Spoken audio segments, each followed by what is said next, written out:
Քիչ առաջ տեղեկություններ տարածվեցին լրատվամիջոցներում, որ Արցախի նախկին պետնախարար Ռուբեն Վարդանյանը Հայաստան անցնելու ճանապարհին ձերբակալվել է ադրբեջանցիների կողմից։ 168-ի մլուրը ճշտելու նպատակով կապ հաստատեց Երևանում եւ Արցախում գտնվող նրա թիմակիցների գործընկերների հետ։ Նրանք պատասխանեցին Վարդանյանի հետ դեռևս չեն կարողանում որևէ կապ հաստատել, տարածված տեղեկությունը դեռ հնարավոր չէ հերքել կամ հաստատել։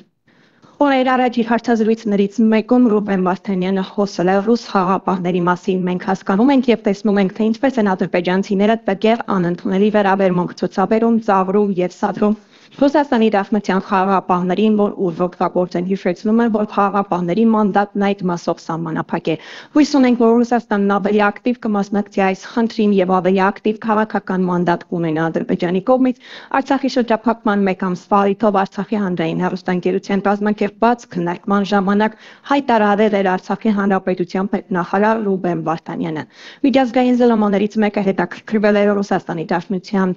նախագահի վիճակի չէ, խնդիրը լուծել թե պարզապես չի ցանկանում լուծել։ Ռուբեն Վարդանյանը պատասխանել էր Ռուսաստանի Դաշնության դերը մեծ է, բայց Ռուսաստանի Դաշնությունը մի մասն է միջազգային հանրության։ Ադրբեջանը կղզիացած չէ, հարաբերություններ ունի Եվրոպայի հետ, գազեմատակարարում պայմանագրով։ Մի գնացեք Ադրբեջան, մի թողեք միջազգային միջոցառումներ կազմակերպել, մի թողեք իրենք գալ ձեր մոտ հանդստանալու։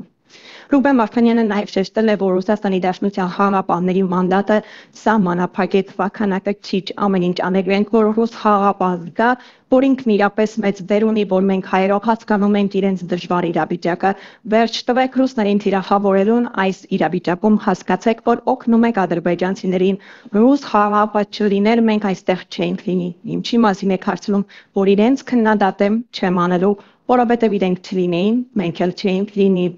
Կարճ տեսանյութում նույնիսկ Ռուբեն Վարդանյանը հայտարարել էր, որ իր ուսանողական տարիներին Երևանի բժշկական համալսարանի ուսանողուհիները հայտնի են որպես ոչ ֆորմալ սեքսով զբաղվողներ։ Այս տահակը ասում էր, որ գնում էին ու բժշկականի աղջիկներին կպցնում։ Ասում է նաև, որ սեքսի այդ մոդելը մեր աղջիկների կողմից սիրված էր, քանի որ համ սեքս էին անում, համ էլ կույս մնում։ Հիմա ես չեմ դուք ասեք, բա սա մարդ է, բա սա հայ տղամարդ է, դու այ ոչ մի բան, դու ես որ հայ կնոջ անունը փորձում ես պախարակել։ Ու սա ուզում է Հայաստանում քաղաքական գործունեություն ծավալել, լավ այլ է համ մեր աղջիկներին ինչ ասես ասի, համ էլ հույս ունենա, որ իրեն կընտրեն։ Սիրելի հայրենակիցներ, Ռուբեն Վարդանյանը հանդիսանում է ապրելու երկիր կուսակցության ֆինանսական եւ այլ տեսակի խաբորը, իսկ նրա դեմքով Երևանում ներկայանում է Մանեթ Հանդիլյանը։ Կոչ եմ անում մերժել այս հակահայերի կուսակցությանը եւ ոչ մի դեպքում չընտրեն նրանց։ Հայ աղջիկը սրբություն է, իսկ սրա նմանները հայ կոչվելու իրավունք չունեն։